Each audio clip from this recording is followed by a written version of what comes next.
Yan. Meron ka dito, ma'am. Kasali ka. So, dito tayo sa gitna lahat ng players na tinawag. Proceed po dito sa gitna.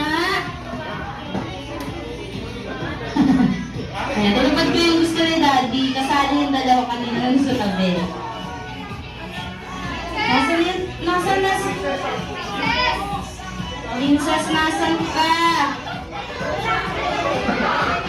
Princess! Nasa si EJ? Ay! Nagagalit siya. Kasali. Pauline. Hali ka dito. So, gagawin nating apat. Kasali si Ma'am Pauline. Kasali ka din.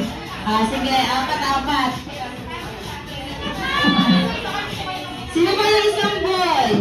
Si Aligaw. Sino? Levi. So, Levi, halika na. Ayun, kompleto na ang ating mga players. So, this time, lahat ng team boys, move po tayo ng konti dito sa side. Ayan, bigyan natin ng space yung gitna. Then sa team girls, move pa po tayo ng konti dito sa side. Okay, bigyan lang natin ng space yung gitna. So ngayon, bago tayo mag-start sa ating second game, bibigyan ko muna kayo ng at least 5 seconds para makaisip ng pangalan ng team or grupo nyo. Isip ng pangalan ng team! Ayan, pwede tayo mag-usap-usap. Ayan, 5, 4, 3, 2, 1. Ready na kayo? Sige, dito muna ako. Get ko to ready na sila. So ngayon sa pagbilang ko ng 3, sabay-sabay nyo isisigaw ang pangalan ng team nyo. Dapat yung mataas ang energy. So ready na? Sige, sabi mo ready na ako. Sige, dito muna ako sa kapag. Usap mo na kayo dyan. Ready na kayo. Kasi sila isa prank daw, hindi pa pala ready. So ngayon sa pagbilang ko ng 3, sabay-sabay isisigaw ang pangalan ng team. Tsaka po sila.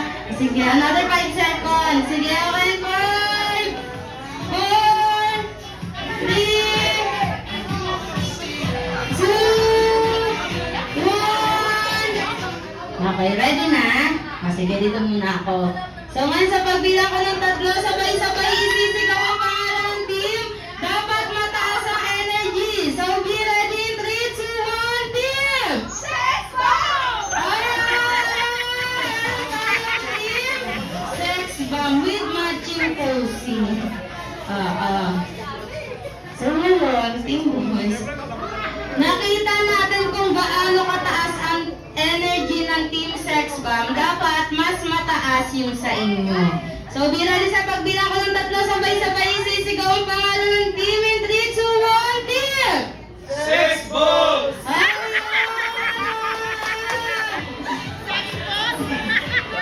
Meron tayong Team Sex Bomb at Team Sex Balls. May mga bata dito. So ngayon, para sa ating second game is, tatawagin natin Paint Me a Picture. So ano nga ba ang Paint Me a Picture? Ang mechanics lang ng ating game is, may babanggitin akong 3 uri ng senaryo. Ang gagawin nyo lang is, i-acting nyo lang ito or i-demonstrate. So pag binigay ko yung senaryo na gagawin nyo, i-acting nyo ito ng sabay at least 10 seconds. So wala tayong gagamitin ng mga materials, kundi mga upuan at lamesa lamang sa side. So nalilito ba? Kailangan ba natin ng example?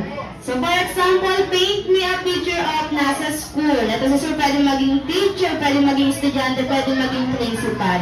I-acting lang natin kung ano nga ba ang nangyayari sa loob ng school. So ganun lang. So ngayon, bago tayo mag-start, tatanungin ko muna ang ating go team. Para sa Team Sex Bomb, ang tanong ko, ready na ba kayo para sa ating first scenario? Ready!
lalapitan ko kayo at i-interviewin ko kung ano ang ganap nyo sa senaryo na yan. So, dito muna ako sa team. So, yan muna kayo. So, ngayon, sir, ikaw, anong ganap mo sa palengke? Namamalengke. Namamalengke, oo. Anong bibilin mo sa palengke? Isda. Anong klaseng isda yan? Tilapia. Ay, tilapia! Oo. Anong hanap mo sa tilapia? Sariwa. Ay, sorry, syempre. So, ngayon, sir, ikaw, anong ganap mo sa palengke? Bili na kayo isda! Ay, oo, sa kantindera. Anong klaseng isda yung tinitinda mo? Daing! Marami pa! Daing. Oo, so ngayon, anong meron sa daing mo na wala daing ng iba? Masarap! Bukod sa masarap. Sariwa! Oo, ganit ba siya? Oo, masarap at sariwa. So ngayon, ay, oo, ganap na ganap. Ay, sige, oo, lalakad muna sila. So ngayon, sir, ikaw, anong ganap mo sa palengke? Pauwi na. Pauwi na na malengke. Oo. Bawa ako. Ikaw na. Ay, ikaw po, ano pong ganap mo sa palengke? Mamamalengke. Pamamalengke yung jowa ko. Ay, malengke mo yung jowa mo. Ang sweet naman. Naging date niyo pa. Oo, yung pamamalengke. So ngayon, team sex boys, okay na yan. Standby na tayo sa side. Okay, dito naman ako sa team sex bang. Oo, ganap na sa palengke. Sige, huli ko sa mga hatsalan ka. So ngayon mo, ikaw, anong ganap mo sa palengke? Pinapaypayat mo yung inihaw mo. Oo. So ngayon, ma'am, ikaw? Bibili ko. Umibili ka ng... Tinda niya. Anong tinda? Ano yung tinda niya? Inihaw. Inihaw na? Nababoy. Inihaw na ba? Oo. Oo. So ngayon, ma'am, ikaw? Tinda ng isda. Nagtitinda, yung nagtitinda ng isda at nag-iihaw, magkatabi, magkasama sa iisang stall. Oo, malaki yung oo, naman naman ng ano na to. Oo, so ngayon, ma'am, ikaw, Karen. nagtitinda ka ng, Ito, ayun. Bagong gawa. nagtitinda ang dumi ko, sa palengke. Oo, ang alam ko, sa bus lang tinitinda yun. Nakaabot sa palengke. Oo. So ngayon, team sex ba? Okay na yan, standby na tayo sa side. So ngayon, paano nga ba natin malalaman kung sino ang mananalo sa personalyo? Siyempre, sa padamihan ng palakpak. Padamihan tayo ng kamag-anak ngayon. Oo. So ngayon, sa mga guests natin, sino ang papalakpak para sa team sex boys?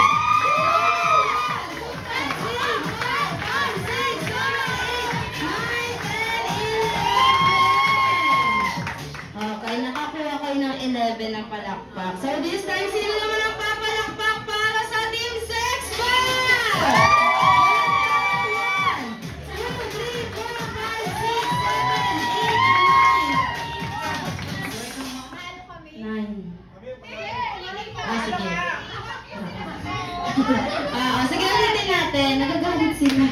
So ngayon, sino ang papalakpak para sa Team Sex Boys?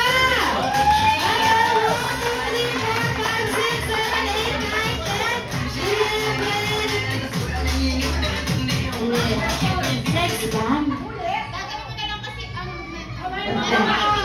Sige. Ulitin natin. Count that up. Sorry na. Sige, tutulong ako kung sinong team. So, ngayon ulitin natin. Sino ang papalakpak para sa Team Sex Boys?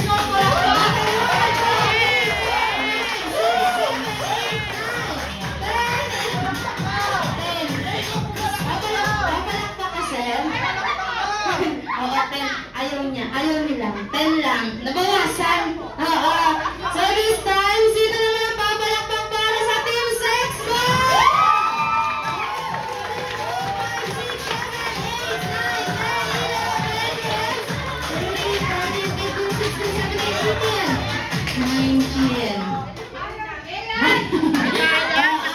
19 na palakpak. At dahil dyan, nanalo ang Team Sex Bomb para sa first scenario. So, Team Sex Boys, may second scenario mananalo pa tayo, bawi tayo.